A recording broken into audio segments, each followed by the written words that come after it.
আপনাদের মধ্যে অনেকের মধ্যে কনফিউশন কাজ করে যে আসলে আমি মিড অর্ডার 4C নিব নাকি মিড অর্ডার 4A নিব, কোনটা নিব, অ্যাকচুয়ালি কোনটা আমার জন্য বেস্ট হবে, এটা নিয়ে কিন্তু অনেকের মধ্যে confusion. So hello viewers, this is Mahfuz from টেকনোফার।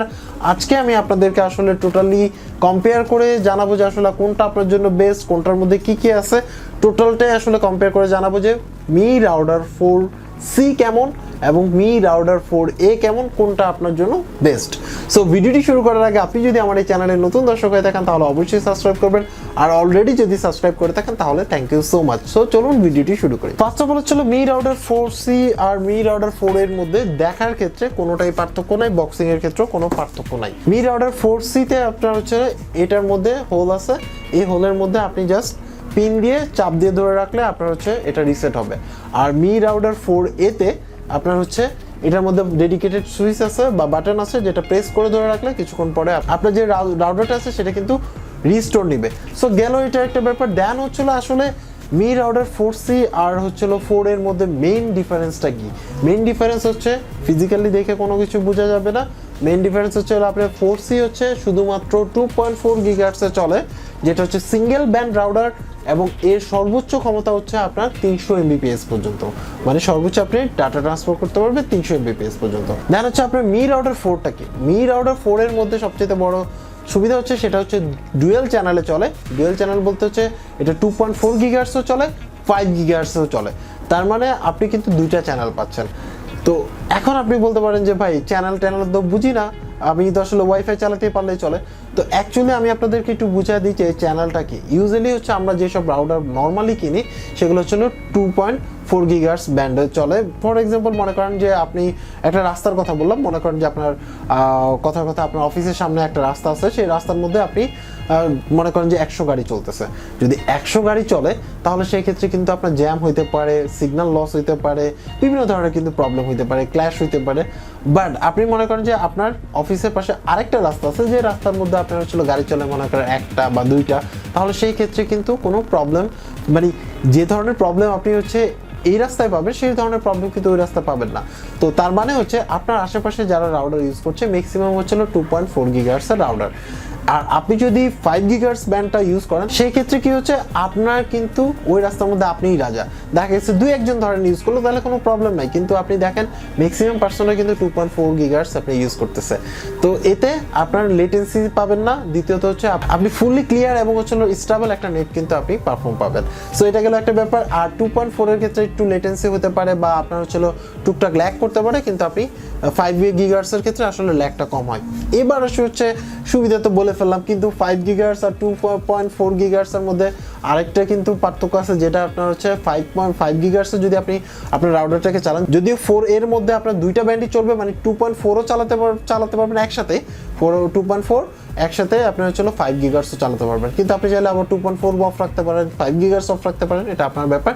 But এখানে একটা ডিসঅ্যাডভান্টেজ আছে, 5 গিগাহার্টজের ক্ষেত্রে আপনি কিন্তু অনেক বেশি ডাটা ট্রান্সফার করতে পারবেন। ডিসঅ্যাডভান্টেজটা বলার আগে কাহিনীটা বলে নিই, সেটা হচ্ছে যে মিড অর্ডার 4A তে আপনার হচ্ছে 2.4 গিগাহার্টজে যদি আপনি ওয়াইফাই ইউজ করেন তাহলে সেই ক্ষেত্রে সর্বোচ্চ আপনার এটার মতোই সাপোর্ট 300 Mbps পর্যন্ত। আর আপনি যদি মানে 5 গিগাহার্টজ ব্যান্ডে ইউজ করেন তাহলে সেই ক্ষেত্রে আপনি পাবেন 867 Mbps এর মতো কিন্তু সাপোর্ট পাবেন, প্রায় 3 ডাবল কাছাকাছি, হ্যাঁ 3 ডাবলের কাছাকাছি। সো এটা কিন্তু একটা বড় মানে ইস্যু। এবং দ্বিতীয়ত হচ্ছে এই ক্ষেত্রে একটা নেগেটিভ পয়েন্ট আছে, সেটা হচ্ছে যে 5 গিগাহার্টজ ব্যান্ডের ক্ষেত্রে আপনি রেঞ্জটা কম হয়। যদি আপনি 2.4 গিগাহার্টজের ক্ষেত্রে রেঞ্জ বেশি পান, কিন্তু 5 গিগাহার্টজ ব্যান্ডের ক্ষেত্রে আপনি রেঞ্জটা কম পাবেন। সো এটা গেল আরেকটা ইস্যু। সো 4C এর ক্ষেত্রে আমি একটা প্রবলেম পেয়েছিলাম, সেটা হচ্ছে যে 4C রাউটারে আপনি যদি ফোর্স আপডেট দেন তাহলে সেক্ষেত্রে কানেক্ট ডিসকানেক্ট একটা প্রবলেম হয়, যেটা হচ্ছে 4A তে হয় না। সো এই ক্ষেত্রে যদি আপনি অলরেডি এই ধরনের কাজ করে ফেলেন তাহলে আপনি রিসেট করে নিতে পারেন আপনার রাউটারকে, তাহলে আগের মতো পারফরমেন্স পাবেন। সো এবার আসলে 4A এর কথা বলি। যদি 4A এর মধ্যে কিন্তু আপনি যে এন্টিনাগুলো পাচ্ছেন, ধরুন আপনি 4টা আপনার হচ্ছিল এন্টিনা, সো এর মধ্যে আপনার হচ্ছে দুইটা কাজ করবে হচ্ছে 2.4 এ আর দুইটা কাজ করবে হলো 5 গিগাহার্টজে। তার মধ্যে হচ্ছে দুইটা হলো 5 dBi আর দুইটা হচ্ছে 6 dBi। তার মানে আপনি পারফরমেন্সটা খুবই ভালো পাবেন। আমার কাছে পার্সোনালি যেটা ইউজ করে, আমি কিন্তু দুইটাই ইউজ করতেছি, একটা হচ্ছে মানে চলতেছে আরেকটা হচ্ছে আমার হাতে, আর বাকি প্যাকেট দুইটা আমার হাতে, যাই হোক হোয়াটএভার।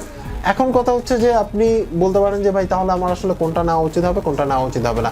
সিম্পল কথা, ইউজুয়ালি আমরা যে রাউটার কিনি সেই রাউটার কিন্তু ডেলি চেঞ্জ করি না। একবার একটা রাউটার কিনলে দেখা গেছে যে ওই রাউটার নষ্ট হওয়ার আগ পর্যন্ত কিন্তু আমরা রাউটার চেঞ্জ করি না। সো আমার মতে হচ্ছিল আপনি যেহেতু ইন্টারনেটে ইউজ করবেন 4A ইউজ করতে পারেন। 4C-তে আপনার বাজেট বেশি কম থাকলে তাহলে ঠিক আছে 4C, বাট আমার মনে হয় অল্প কিছু টাকা বাড়িয়ে আপনি কিন্তু 4A নিতে পারেন, কারণ 5 গিগার্স পাচ্ছেন এক নাম্বার, তারপরে হচ্ছে আপনার স্পিডও বেশি পাচ্ছেন, তারপরে হচ্ছে আপনার গিগাবাইট ল্যান্ড পোর্ট। সো সব কিছু মিলিয়ে ঝিলে আমার কাছে মনে হয়েছে যে ওটাই পারফেক্ট আছে। বাট তারপরে যদি আপনার কাছে মনে হয় যে না ভাই আমার এটাই চলবে, সো ওকে আপনার ইচ্ছে।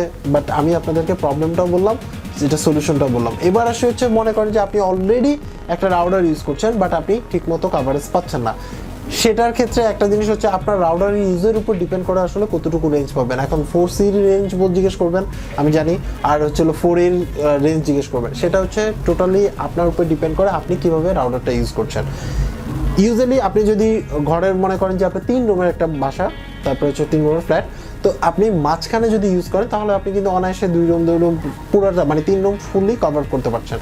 বাট আপনি যদি মনে করেন এক কোনায় রাখেন তাহলে সেক্ষেত্রে ওই সেটটা তো ওয়েস্ট হয়ে যাচ্ছে, বাকি সেটটুকু আপনি ইউজ করতে পারছেন। আমার কাছে যেটা পার্সোনালি ইউজ করে মনে হয়েছে সেটা হচ্ছে যে 4C-র ক্ষেত্রে আপনি অনায়াসে 3টা রুম কভার করতে পারবেন মিনিমাম, আর যদি আপনার 4A হয় তাহলে সেক্ষেত্রে 4 রুমের মতো আপনি হচ্ছে কভার করতে পারবেন।